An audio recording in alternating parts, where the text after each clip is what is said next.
Hoje a gente vai conversar sobre contabilidade para o empreendedorismo. O assunto da nossa live de hoje é simplificando a contabilidade e a conversa que nós vamos ter é com a minha contadora, com a Thaís, uma mulher incrível que eu sou literalmente apaixonada por ela como mulher, como empreendedora, como mãe. Ela é sensacional. E nesse tempo de pandemia, muitas empresas se fecharam, muitas pessoas perderam os seus empregos, né? E as mulheres estão em casa com os filhos e aí estão querendo empreender. E foi justamente por isso que a gente pensou nesse Mulheres que Marcam movimento, onde a gente tem o interesse, literalmente, de conseguir ajudar mulheres a empreender.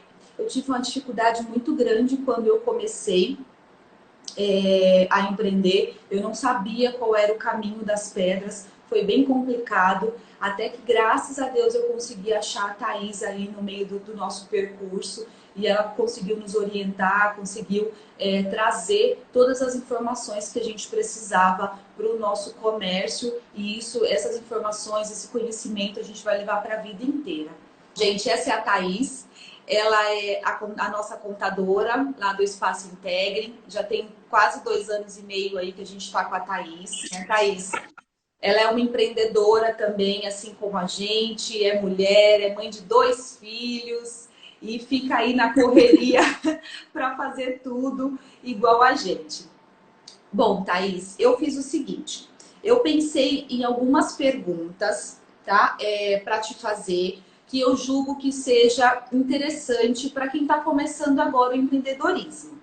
E aí, se você tiver alguma outra coisa para implementar também no assunto, fique à vontade, a live é sua, tá bom? Tá bom, obrigada. Boa noite a todos, obrigada pela presença. Espero aí conseguir trazer um pouquinho, né, algumas dicas aí do que é essa loucura que é empreender nesse país. É verdade. Bom, meu amor, a primeira pergunta que eu tenho para te fazer é a seguinte: qual é o momento para abrir um CNPJ? Quem está pensando em empreender, existe um momento certo para abrir um CNPJ? Bom, de uma maneira geral, não existe uma hora certa, tá? Há algumas avaliações e algumas análises do cenário que a pessoa está vivendo que precisa ser feita, né? A rotina ali, se existe algumas possibilidades que estão surgindo, se ela atuando como autônoma ali, ela já sente a necessidade, talvez, de ter um CNPJ, porque o que precisa levar em consideração na hora de abrir um CNPJ de verdade, mesmo aqueles mais simplesinhos, é que tudo tem um custo, tudo tem uma responsabilidade por trás, e isso precisa ser levado em conta, isso precisa ser ponderado na hora de você constituir uma empresa, tá? Mesmo aquela MEI, que é a tão famosa MEI, que está sendo constituída à torta e à direita aí por várias pessoas, tá? Então, todas elas vêm com uma responsabilidade atribuída na Constituição do CNPJ. Então, o momento certo, ele não existe. Mas tem alguns pontos que a gente pode analisar para saber se o momento de fato é certo ou não, tá? Então, você pode analisar ali, se você trabalha como autônomo, se você está indo bem, se você tem uma clientela fiel, se você está sentindo que o seu negócio está crescendo, está começando a ficar difícil às vezes de controlar. Hoje eu conversei com uma psicóloga que ela falou assim, olha, tô atendendo tanta gente que eu tive que transformar meu WhatsApp no business, né? Porque o business você põe horário. Então, isso já é um indicativo de que seguir como pessoa autônoma pode ser já está passando ali, já está deixando de ser necessário o autônomo e passando ali uma personificação jurídica chegando, uma coisa mais sólida, né? Outra coisa é, poxa, estou prestando um serviço, sou autônoma, tem algumas empresas que estão me procurando, tem alguns lugares que estão procurando o meu estão procurando o meu serviço ou o meu produto e estão pedindo nota fiscal. Você emitir nota fiscal como autônomo é muito mais caro, é mais difícil. Aí sim, talvez seja o momento também de constituir um CNPJ, ter ali uma liberação de nota para emissão, para trazer uma seriedade ali para o teu comércio, para a tua prestação de serviço, né? Então, esses são os dois fatores ali que são mais, que a gente pode dizer que são os que impulsiona, né, você abrir um CNPJ. Então, isso é importante analisar, tá? Há uma questão que tem que ficar muito clara, é que tem muita gente que está sendo contratada para trabalhar com horário fixo como PJ, tá? Isso a gente chama de pejotização. A pejotização, ela não é legal para você, sabe? Como prestador de serviço. Ou até mesmo a CLT, ela te traz algumas seguranças jurídicas ali, ela te traz uma segurança do seguro-desemprego numa demissão, ela te traz o fundo de garantia, a multa se for uma demissão por causa vinda do empregador, né, da empresa. A empresa te demitiu, você tem direito a sacar o fundo de garantia, te dá uma estabilidade ali. Tá? Então, muita gente tem saído do CLT, tem ido para a pejotização. Por quê? Para as empresas é mais vantajoso a pejotização. Tá?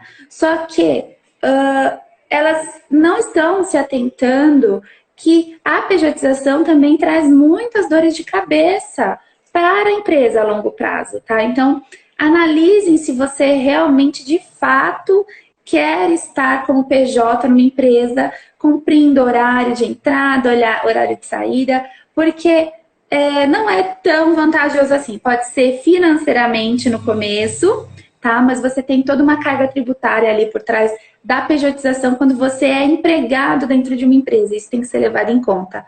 O empregador, o seu chefe, ele está transferindo a responsabilidade de pagar os impostos que ele teria com você para você pagar. Então, nem sempre é vantajoso, tá? Então, tem que ficar muito claro isso. Ótimo, perfeito.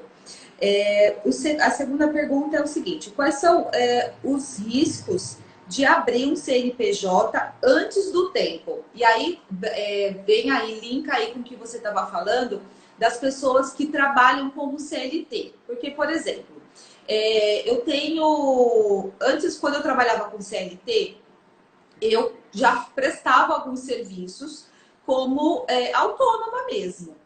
E eu poderia ter aberto a minha empresa, por exemplo, naquele momento, o que pode acarretar para uma empreendedora, no caso, estar trabalhando como CLT e ter um CNPJ. O que custa isso para ela e o que ela perde e o que ela ganha?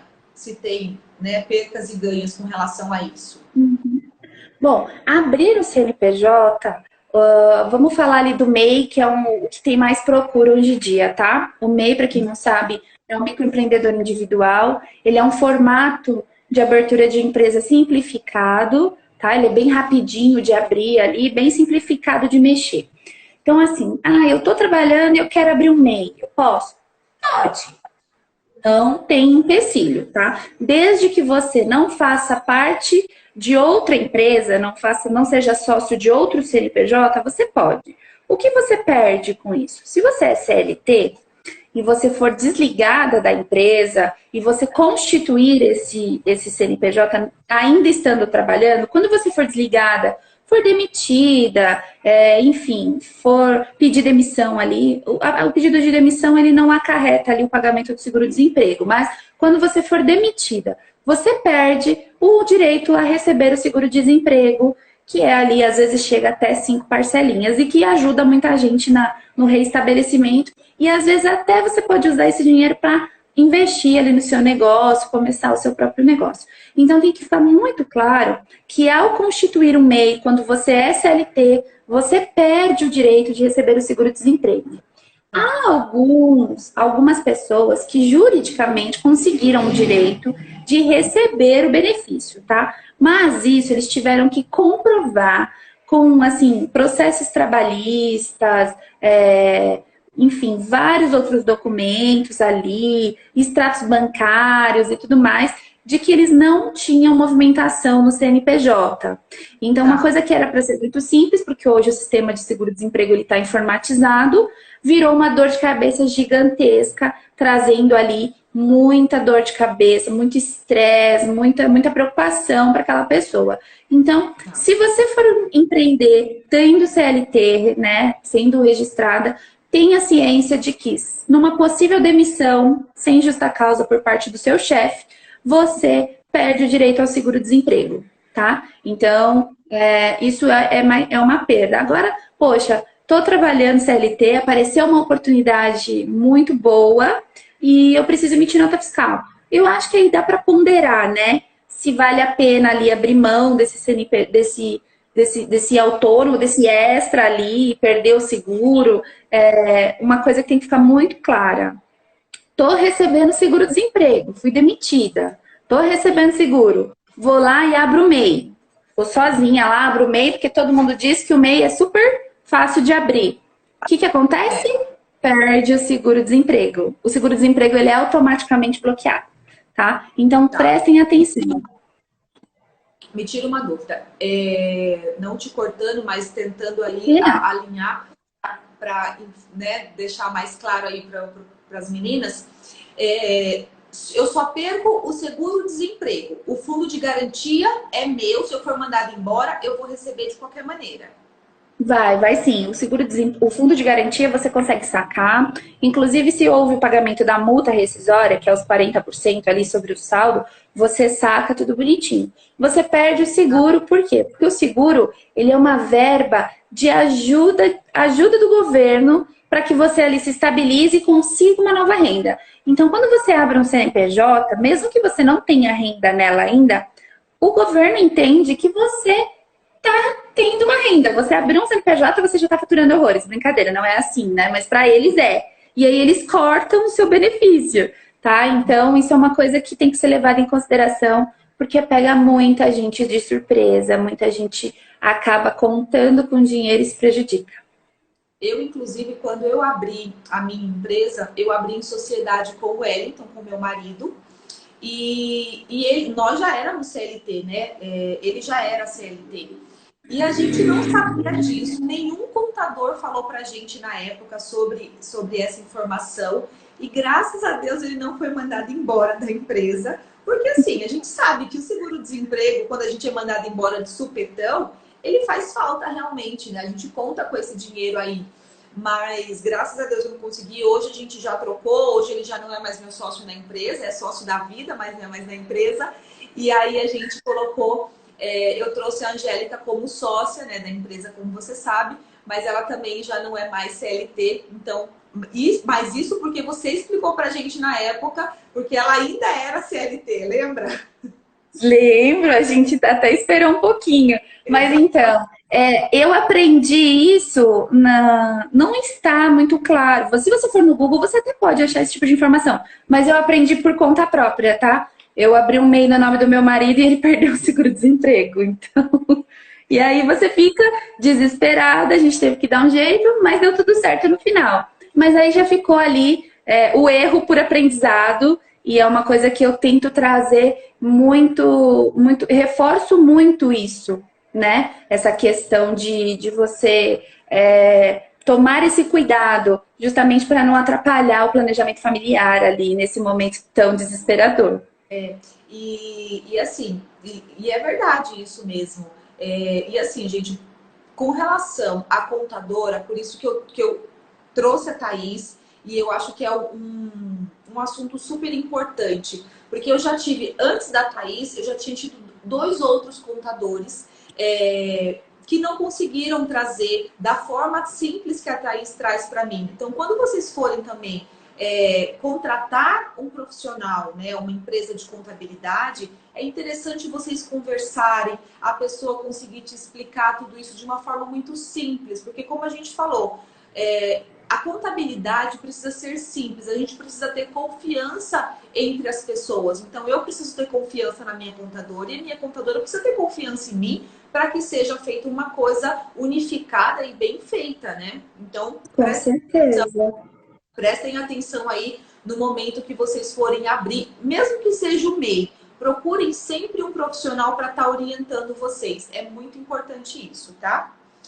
Eu costumo brincar, Angela, costumo dizer assim que eu tenho que mostrar para você o meu valor. Eu te explico, você não precisa aprender a fazer, mas você precisa entender que eu tenho valor para você. Você não quer mexer com burocracia, então você deixa com o contador, né? É isso que a gente vende. A gente vende, costumo brincar que às vezes a gente vende informação, mas a gente também vende a resolução da burocracia de uma forma mais simples. Você entende a burocracia, mas você não quer resolver. Quem resolve é a contabilidade. É verdade. Bom, vamos lá. Qual a diferença entre os tipos de empresa conforme o faturamento mensal? Tá. Então, vamos lá. Os tipos de empresa, cada um deles, hoje nós temos, para a gente falar de tipos de empresa, muitas pessoas falam assim, mas a ME e a EPP, eu quero abrir uma ME, eu quero abrir uma EPP. Tudo bem, ok. Isso daí é o que a gente chama de enquadramento, tá? Então, hoje nós temos se eu não me engano, 4 tipos de empresa. Já é 9 horas da noite, eu não tô pensando direito, tá? Então, vamos lá. Tá. Nós temos o MEI, que é o mais simplificado, tá? O MEI, ele é um tipo jurídico também, mas ele é uma forma de tributação diferente. Então, quando a gente vai abrir uma empresa, antigamente nós tínhamos o lucro real, o lucro presumido e o lucro arbitrado. Então, nós tínhamos 3 tipos de tributação. Aí eles inventaram a tributação do Simples Nacional, que de simples ela não tem nada, dá mais dor de cabeça do que os outros 3. Então, nós temos 4 tipos de tributação hoje ativos no país. E dentro desses 4 tipos, nós podemos ter MEs e EPPs, tá? Então, voltando, trazendo um pouco para cá. Então, vamos lá. Nós temos o MEI, que é o tipo mais procurado de abertura de empresa, microempreendedor individual, e o MEI pode faturar até 81 mil no ano, ponto, ou R$ 6.750. Eu abri um MEI agora, em março, eu posso faturar 81 mil esse ano? Não, você pode faturar R$ 6.750 por mês e ali contar a proporcionalidade, como nós já passamos do dia 15 de março, então praticamente o mês de março, ele não conta como faturamento, então você tem que ter um faturamento ali proporcional, porque se você ultrapassar a sua proporcionalidade no mês de abertura, certo? Você é desenquadrado do MEI, então tem que ficar muito claro, porque o pessoal fala assim, eu vou abrir o MEI lá em novembro. Então, eu vou abrir o MEI e vou faturar 81 mil em novembro e dezembro. Não pode, tem que ser proporcional, tá? Aí, nesse momento, você tem que levar em consideração o faturamento mensal do MEI, que é de 6.750. Esse valor está defasado hoje, tá? Precisa, assim, uma pauta do governo para aumentar esse limite, mas em virtude da pandemia e de várias outras coisas, não foi nada aprovado. Há uma especulação de que esse faturamento subiria ali para R$ 120 mil, mas ainda não é nada certo, tá? Mas se subisse, seria muito legal, o que possibilitaria que muito mais pessoas, muito mais empreendedores ficassem nesse regime que é tão simplificado, ajuda, facilita, e eu acho que o MEI ele tem muitos benefícios, tá? Então, esse é o MEI, o faturamento do MEI é 81 mil. Quando você tem uma ME, tá? A ME é o enquadramento da empresa, que quer dizer microempresa. Ela pode faturar até 360 mil no ano. Mas ela precisa necessariamente faturar 360 mil no ano e ser do Simples Nacional? Ela pode ser do Simples Nacional, ela pode ser lucro presumido e ela pode ser lucro real ou lucro arbitrado. Tá? Eu não vou falar muito do arbitrado porque eu não entendo muito bem dele, eu nunca me aprofundei, tá bom? Mas os outros 2, então assim, uma empresa de lucro real pode ser microempresa, pode ser ME. Uma empresa do Simples Nacional pode ser ME. E o MEI? Ele é lucro presumido, ele é lucro real ou ele é Simples Nacional? Ele é Simples Nacional. Então, começa a fazer uma confusãozinha na cabeça. O MEI, ele é um tipo jurídico igual a ME e a EPP. Só que ele só pode ser do Simples Nacional, ele não pode pertencer ao lucro presumido, nem ao lucro real, tá? A ME, ela pode ser lucro presumido e lucro real, faturando ali 360 mil no ano, tá? Para virar EPP, empresa de pequeno porte, pode faturar dentro do limite do Simples Nacional, para você continuar enquadrada no Simples, 4,3 milhões é o que a EPP pode faturar. Até o limite de 3,8, se eu não me engano, milhões, você recolhe todos os impostos da EPP, que é do Simples Nacional, num único documento. Acima disso, você começa já a recolher em guias separadas e aí não tem vantagem em permanecer no Simples Nacional. É mais fácil migrar ali para um lucro presumido ou um lucro real, onde você vai ter uma tributação menor, onde começa ali o planejamento tributário efetivo.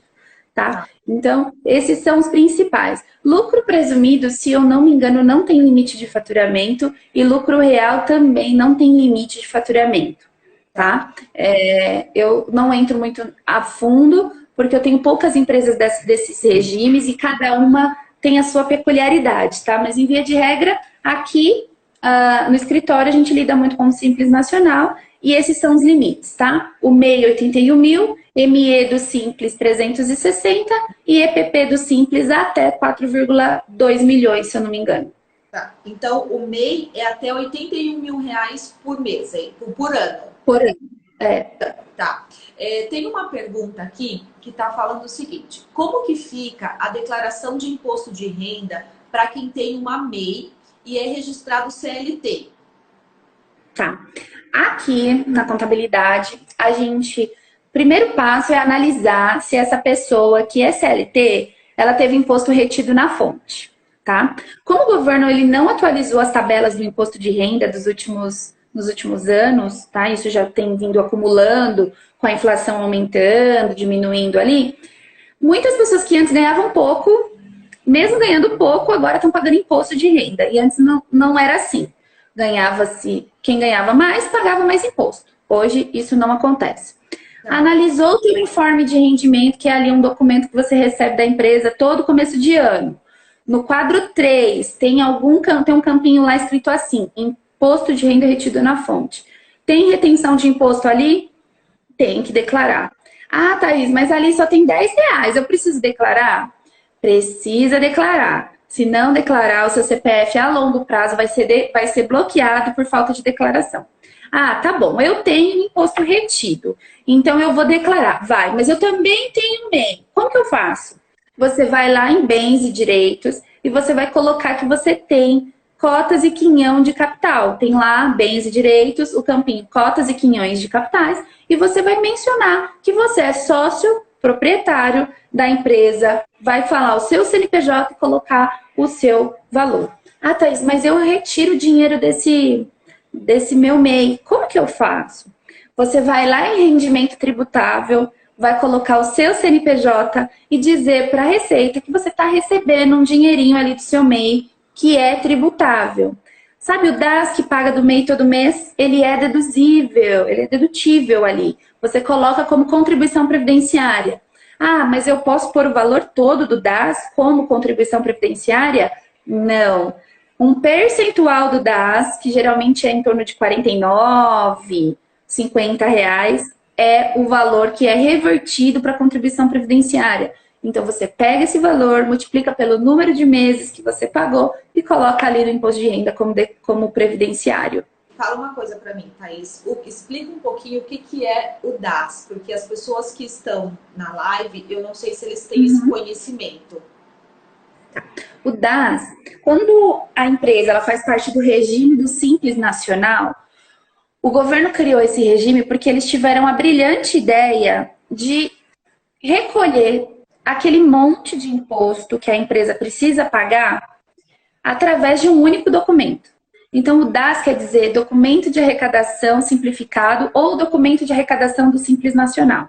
Tem gente que usa o simplificado, tem gente que usa o Simples Nacional, mas dá na mesma. Ali no DAS é uma guia, é como se fosse um boleto, onde dentro dele, quando você emite ele, tem vários impostos ali calculados. E em vez de você pagar um imposto com um código num documento, outro imposto com outro código num documento, ele traz e centraliza tudo, generaliza tudo, você vai lá com aquele documento, paga no banco, acabou. Recolhe Entendi.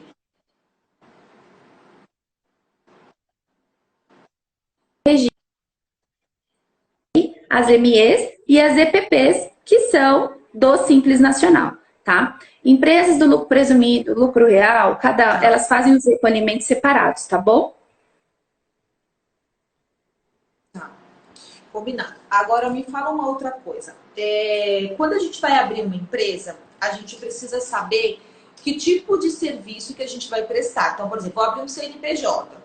Dentro desse CNPJ, eu vou prestar alguns serviços. Então, por exemplo, no meu caso, a gente presta serviço de tratamento estético, de fisioterapia, entre outros. E isso, cada serviço tem um código que chama KNAI, certo? Certo. O que que é Craque o... já? Agora, por exemplo, como que a pessoa faz? Quem define esse KNAI? É o profissional? É a contabilidade? Como que é feito isso? Explica um pouquinho pra gente. Bom, o KNAI quer dizer Código Nacional de Atividade Econômica. Todas as atividades regulamentadas para abertura de empresa aqui no país têm um número específico, tá? E existem uma infinidade de códigos. Então, como definir qual o melhor KNAI? Primeiro, você define o que você quer fazer, né? Então, você vai fazer você vai fazer, no caso do Espaço Integre, vai fazer estética? Você vai pesquisar as atividades de estética ali, que são condizentes. Algumas atividades, elas são inclusas, são permitidas dentro do MEI e outras não. Então, vamos lá. Definir que eu quero, por exemplo, abrir um salão de cabeleireiro, tá? Vou ali, vou fazer unha, vou arrumar o cabelo, tá bom. Eu vou abrir uma ME ou eu vou abrir uma MEI? Se na MEI eu tiver a atividade de salão de cabeleireiro, de manicure, de cabeleireiro, eu posso abrir uma MEI. Se eu não tiver, eu tenho que abrir uma outra modalidade, tá? O MEI, ele tem atividades bem restritas. Então, quem define? Você, como empreendedora, pode pesquisar. Tem um portal do IBGE, onde a gente costuma visualizar tudo isso. Ou se você não quer perder tempo com isso, você chega na sua contadora, na sua contabilidade, no seu contador, ou quem vai abrir a atividade para você, abrir a tua empresa, você fala lá, olha, eu quero ser manicure. A pessoa vai atrás do código de atividade que condiz com aquilo que você vai fazer. Ah, eu quero fazer bolo.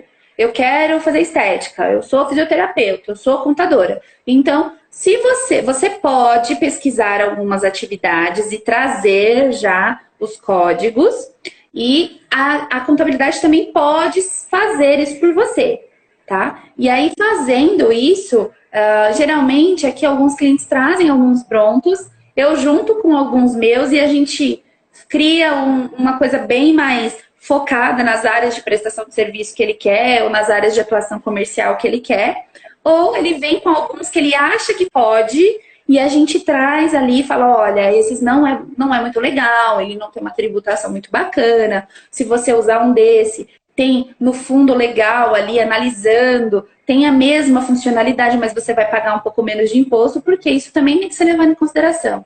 Cada KNAI tributa de uma forma. Então, isso precisa ser levado em consideração. Então, assim, gostou? Viu o KNAI? Ah, porque o meu amigo tem uma empresa que é mais ou menos o que eu quero abrir, eu quero usar os KNAIs dele. Ah, tá bom, mas o seu amigo é lucro presumido, já tá pagando um imposto super alto, você tá começando agora. Tem certeza que você quer usar essas atividades? Você vai começar a onerar o seu negócio desde o começo. Então, é melhor deixar um pouquinho, espera, começa com uma outra, depois altera, e assim sucessivamente. Faz parte do planejamento de estrutura.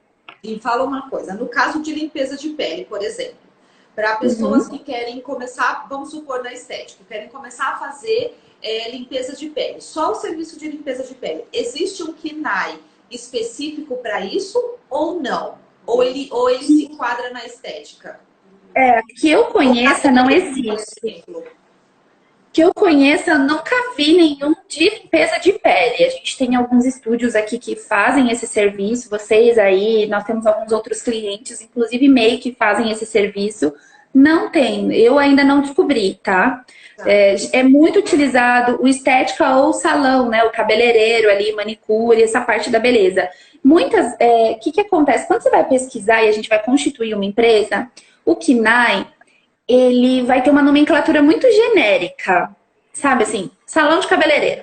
Quando você vai lá nessa página do IBGE que eu falei, você coloca lá o KNAI de estética. Aí lá embaixo aparece assim, o mesmo KNAI com nomenclaturas diferentes. Então, limpeza de pele, drenagem linfática, massoterapia. Então, ele aparece todo detalhado. E os órgãos públicos que são os responsáveis por regulamentar a empresa, por abrir a empresa, eles têm esse detalhamento dentro deles. Ah, então, beleza. Eu vou abrir como estética, mas eu vou fazer só limpeza de pele. Então, você pode atuar, porque eles vão entender que mesmo que não esteja escrito ali na atividade econômica, limpeza de pele, você está autorizado a fazer aquela atividade, a exercer ela, tá? Entendi. Então tá bom. Então, só, né, resumindo aí. Então, quem quiser trabalhar com limpeza de pele, pode abrir tanto o KNAI de estética, como o KNAI, por exemplo, de salão ou beleza, alguma coisa do tipo, é isso? Isso. Eu oriento a abrir mais como estética, tá? Então, eu voltaria mais para uma coisa mais assertiva, que é a estética. O salão, ele te permite ali agregar serviços, porque você começa com a beleza, com a limpeza de pele, mas daqui a pouco aparece uma parceira, e aí essa parceira quer fazer uma unha, e vocês querem dividir um espaço, e ali você já está legalizado, já tem alvará, e aí o teu alvará já te permite aquela profissão também. Então, já pensa numa expansão, tá? Mas imediatamente, talvez abrir ali com a limpeza de pele seria bem assertiva no de... Ai, esqueci. Meu Deus do céu. Estética. Tá vendo, gente? Buga às vezes, o cérebro buga. E deixa eu te fazer uma outra pergunta. Se as pessoas que... Eu conheço bastante gente que prestam serviço na casa das pessoas. Então, por exemplo, fazem limpeza de pele na casa das pessoas. Não tem um local estabelecido, né? Um endereço estabelecido para isso. O que eu preciso ter? Eu preciso ter alguma coisa para prestar esse tipo de serviço? Sim, é interessante você ter o seu CNPJ aberto como empresa não estabelecida. O não estabelecido não quer dizer que... basicamente não tem um estabelecimento comercial, não tem uma porta aberta, uma sala aberta, onde eu recepciono as pessoas. Quando você tem um estabelecimento nesse sentido, onde você recepciona as pessoas, a prefeitura de muitos municípios acabam exigindo alguns documentos para que alguns laudos, algumas autorizações específicas, para que você possa receber aquelas pessoas com segurança.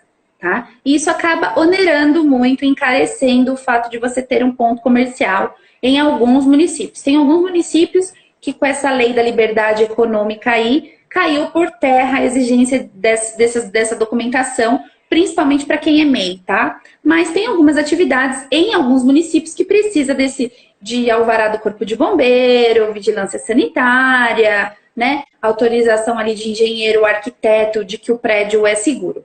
Quando você não tem prédio, tá atendendo na casa das pessoas, a gente costuma fazer sim o alvará de funcionamento, que eu brinco que é uma delícia de fazer, porque é muito simples, mas não quer dizer que não seja importante. Ele é simples, mas ele é importante. Onde você recebe ali a autorização, sim, do município, do estado e do governo estadual, né, do federal, estadual e municipal, para atuar na tua área com o alvará legalizado em o que a gente chama de porta a porta, ou fora do estabelecimento. Então, você cadastra sua empresa no endereço e informa que ali é só endereço de correspondência, que você não atende ali. E aí, você consegue sim o alvará, e é importante ter. Porque ainda mais quando a gente, nessa época da pandemia que nós estamos, Quanto mais certinho você tiver, menos problemas você vai ter com fiscalização e tudo mais, tá? Ótimo, perfeito. Vamos lá. O que mais? O que é imposto? Que tipo de imposto que a gente tem que pagar quando a gente abre um MEI, por exemplo? Tá. O imposto, bom, a gente, desde que a gente nasce, a gente já paga, os nossos pais já começam a pagar imposto ali. É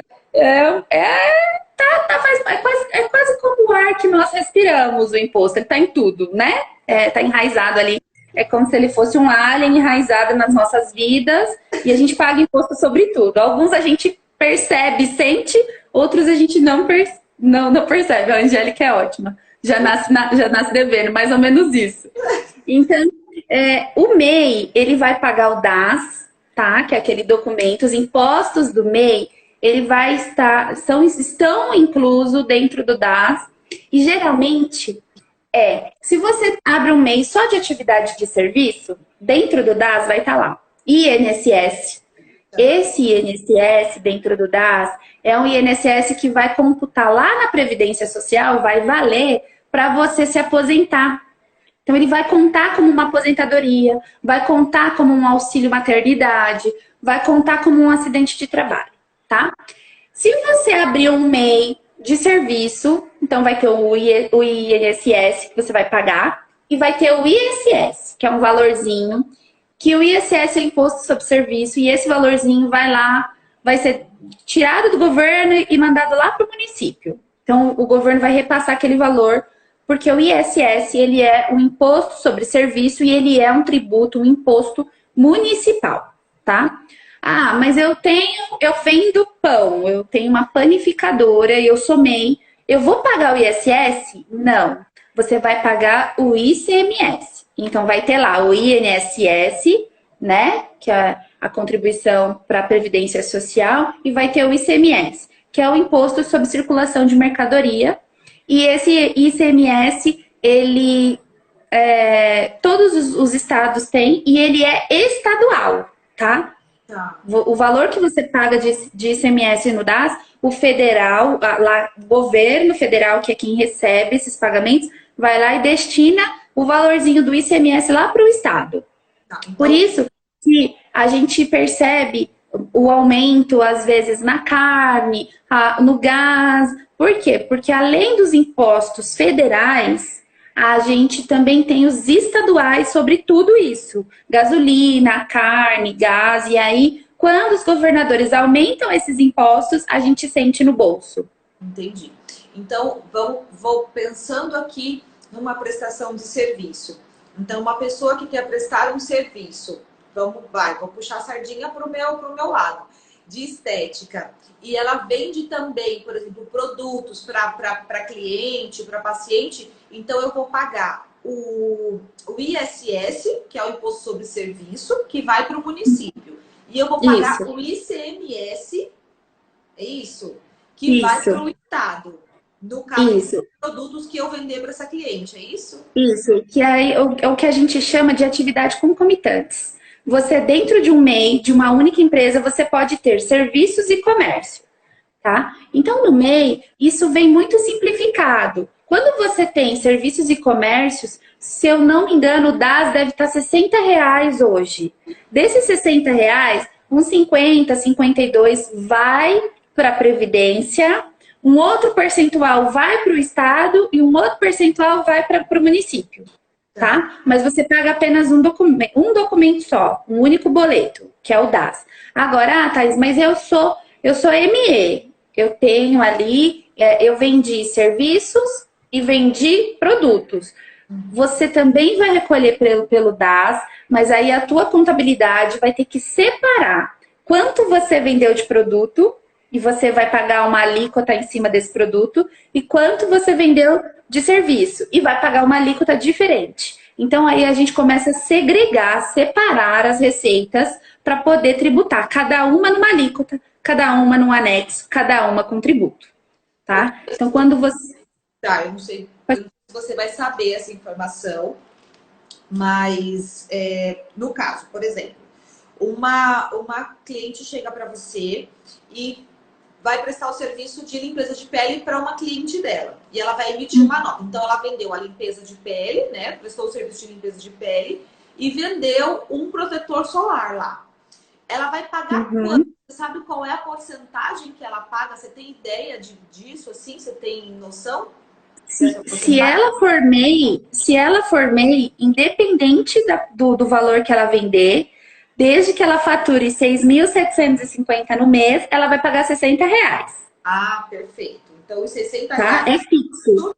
Tá. O MEI de comércio e serviço, 60, eu tô chutando, tá, gente? Eu não sei exatamente o valor agora, mas é mais ou menos nessa 60 e alguns quebradinhos, tá? Para empresas que têm serviços e comércios concomitantes, juntos. Se é só serviço, é um valorzinho, e se é só produto, é outro valorzinho, varia, tá bom? Mas o máximo é 60 ali, 60 e alguns quebradinhos, e ela vai pagar esse valor fixo. Ah, mas ela não é MEI. Ela não é MEI. Ela está começando ali a faturar. Ela vendeu o protetor solar e ela vendeu o serviço. Nessa situação, o produto ela pagaria cerca de 4% de imposto sobre a venda do produto e o serviço cerca de 6% se a empresa for do Simples Nacional, tá? Mas isso aí, assim, se ela tiver... Tem todo um cálculo louco por trás. Quanto mais faturamento, maior vai ser a alíquota, tá? Então, isso é só uma explanação. Não quer dizer que, eu posso vender R$60 mil, R$70 mil, eu vou pagar 4% e 6%. Não é assim que funciona. As coisas, elas vão mudando gradativamente, tá? Mas num cenário pequenininho, ela paga 4% sobre o produto e 6% sobre o serviço. Perfeito. Uma coisa, só uma observação, tá? O MEI, ele não é obrigado a emitir nota fiscal para a pessoa física, tá? Então, tem muito MEI que às vezes vem aqui e fala assim, gente, eu preciso liberar minha nota fiscal. Tá bom, mas você quer emitir a nota fiscal para quem? Ah, não, porque eu vou entregar um bolo para minha vizinha e ela quer uma nota fiscal. Então, você fala para sua vizinha que você não é obrigada, que você pode sim dar um recibo da prestação do bolo, da prestação de serviço, mas você não é obrigada a emitir a nota fiscal para ela como pessoa física. Agora, se a sua vizinha tem um buffet legalizado com CNPJ e você vai prestar o serviço para o buffet dela, aí sim você é obrigada a emitir a nota fiscal. Então, se você está se relacionando, está praticando comércio ou serviço com PJ, você é obrigado a emitir a nota fiscal. Se é com pessoa física, você é desobrigado, não precisa entregar a nota fiscal, tá? O recibo pode ser aquele recibo simples que a gente compra na papelaria mesmo. Pode ser um simplificado, pode ser algum recibo que você mesmo fez no computador, pode ser qualquer forma, tá? E nem é obrigada a entregar o recibo, tá bom? Não tem essa obrigatoriedade, tá? É só assim, ela pediu um documento, tá bom, vai lá e faz um recibinho simples, tá bom? Ok. E eu preciso de contador para iniciar a minha jornada como empreendedora? Na verdade, você não precisa, mas é interessante você ter uma orientação contábil, tá? Como MEI, o MEI é um tipo jurídico que você não precisa ter um contador acompanhando os seus passos, a não ser que você decida contratar um funcionário. Você pode fazer essa contratação sozinha, mas você vai sentar e vai chorar, porque você não vai entender, vai ficar doido e vai procurar uma contabilidade, tá? Então, assim, no começo, procura o MEI, procura um contador. Tem dúvidas, o Sebrae das cidades também estão disponíveis para tirar muitas dúvidas. Alguns escritórios de contabilidade têm parceria com o governo ali para não cobrar consultorias, tá? Então, tem várias formas. Assim, estude, pesquise, entenda o que você quer saber para que você não tenha problema. Foi num contador, saiu de lá com 20 mil dúvidas em vez de sanar as 10 mil que você tinha, ele não é o profissional certo para você, tá? Você tem que sair de lá falando, poxa, eu entendi a sistemática, eu entendi como as coisas funcionam, eu acho que eu posso tentar, tá? Então, não precisa como MEI, porém, é muito interessante você já ter um suporte contábil para tirada de dúvidas, ou até mesmo um contato no Sebrae, fazer alguns cursos. O Sebrae tem uma plataforma de cursos fantásticas que ensinam, cursos pequenininhos que ensinam ali na hora de empreender, né? Mas às vezes para quem não gosta de fazer cursos online, não gosta de ver as coisas, um contador pode tirar essas dúvidas mais fácil, tá? Então, sempre vale a pena, assim, não abandona o contador não, gente. O contador é legal. É legal, eu também acho. Se for o computador, é ótimo. Ô, Thaís, me fala uma coisa. Quem é MEI tem olerite? O que é um Prolabore? Tá, vamos lá. O MEI não tem olerite, o MEI não tem Prolabore, tá? Por quê? Não sei dizer por quê. Exatamente. Eu só sei que a gente não consegue cadastrar o MEI na própria empresa. Bom, é óbvio, né? Não tem uma legalização do porquê. Mas o que o governo diz? Que o MEI só pode ter um funcionário. A gente não consegue colocar o próprio sócio, porque o sistema do governo, dessa belezura toda, entende que se eu colocar você é sócio, você é o dono da sua empresa, eu vou lá e vou gerar um Prolabore para você, que é recolher um INSS à parte, né? Você não vai conseguir, não vai conseguir porque o governo vai entender que você já contratou um funcionário. Então, você acaba usando aquela vaga de funcionário que você teria direito para você mesma. E quando você faz a sua contribuição do DAS, automaticamente ela já é uma contribuição previdenciária. E o Prolabore, ele é um salário, né, que você recebe da sua empresa, porque você está trabalhando, e ao mesmo tempo você contribui com a previdência social, com a sua aposentadoria sobre isso. Então, como o MEI ele já tem essa contribuição automática, o DAS que você paga já é a contribuição, não pode ter Prolabore, não pode ter olerite. Ah, mas como eu faço para ter uma renda, para comprovar uma renda do MEI?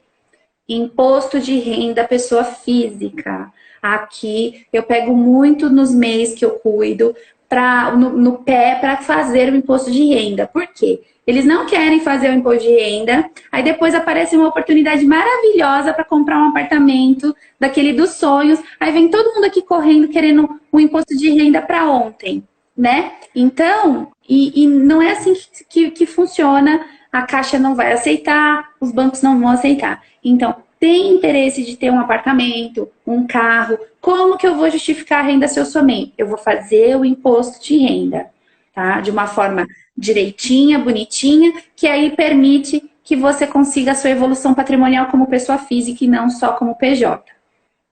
Então, o Prolabore, o Prolabore, gente, ele é o olerite do empresário.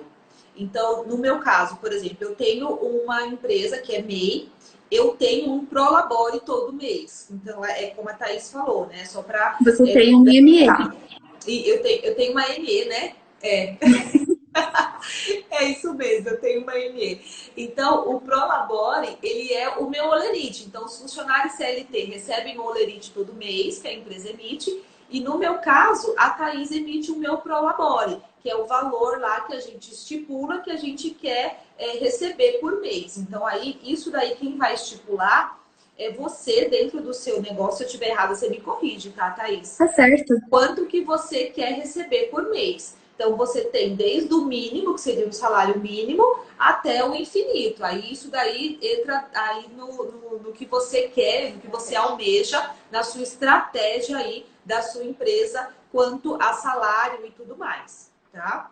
Isso. E lembrando que em cima do Prolabore, você tem ali a contribuição de INSS que você paga, né, cerca de 11% sobre o valor que você definir de salário para o governo de INSS, e dependendo do valor, se o valor ultrapassar cerca de 2.200, 2.300, começa a ter a retenção do imposto de renda. Então, você já paga o imposto de renda retido na fonte, já vai um DARF para você pagar também ali. Então tem que analisar se compensa colocar um prolabore muito alto ali por causa desses outros impostos. Tá?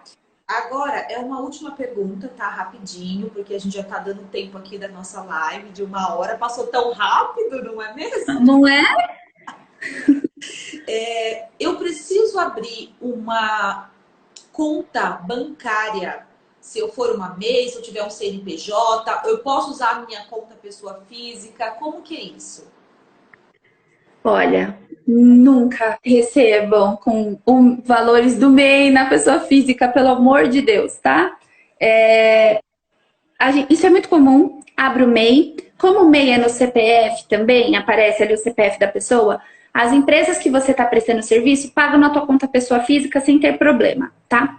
Acontece o seguinte, tudo que entra na conta pessoa física, a Receita tá de olho, né? E o imposto, e pessoa física, imposto de renda ali, a tabela é mais cara, né? Então, para quem declara imposto de renda ou já viu a tabela do imposto de renda, começa ali acima, se eu não me engano, acima de R$ 1.800, 7,5%, 15%, 22,5% ou 22% e 27,5%. Se você começa a receber tudo na sua conta pessoa física, uma hora a Receita vai falar assim, então, peraí, de onde está vindo esse dinheiro? Ele não está me declarando isso? Deixa eu chamar esse cidadão aqui para bater um papo. Vem aqui. O que você está fazendo com esse dinheiro?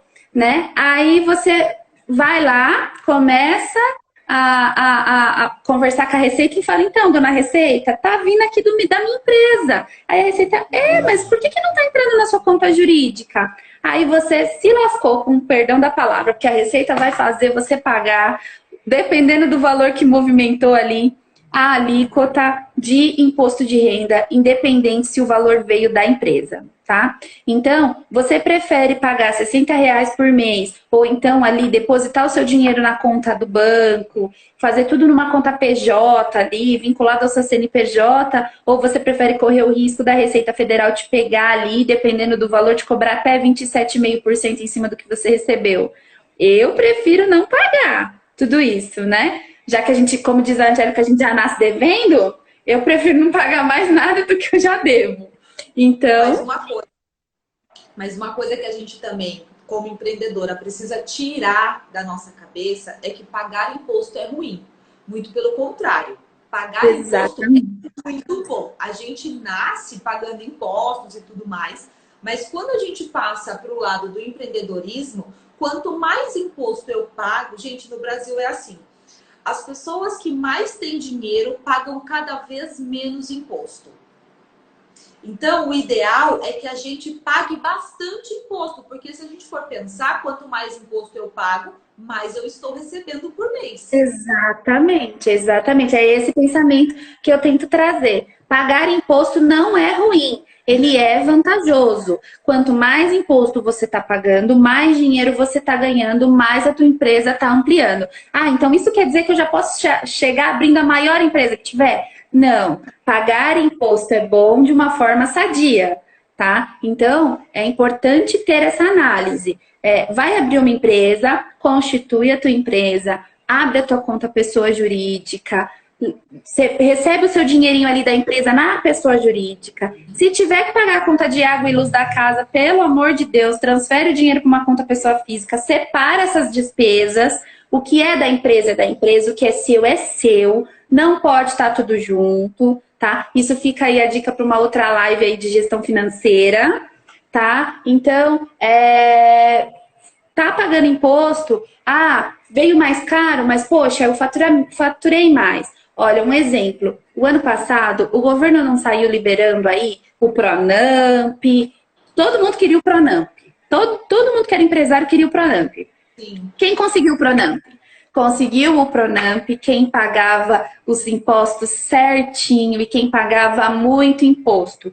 Teve gente aqui que a gente acompanhou que conseguiu pegar tipo 100 mil reais, 80, 90 mil reais. Por quê? Porque pagava os impostos redondinho, certinho, bonitinho. E a Caixa mesmo, a própria Caixa, o próprio banco da criatura ligou oferecendo o Pronamp. Enquanto estava todo mundo indo lá atrás do Pronamp, falando eu quero, não pagou imposto, não declarou imposto, fugiu, tentou burlar, perdeu o Pronamp, tá? Então fica aí também uma dica. Isso que você disse é muito importante. Pagar imposto é bom de uma forma sadia, né? Vamos estruturar ali e conforme a empresa for crescendo, seu ali o seu foco de empreendedorismo, e quando você começa a empreender, você começa a ver que está dando certo, você tem sede, você quer mais, você quer diversificar, você quer investir, você tira um pouco aquela carapuça de tipo, meu Deus do céu, onde eu tô me metendo, e você quer ir um pouco mais além,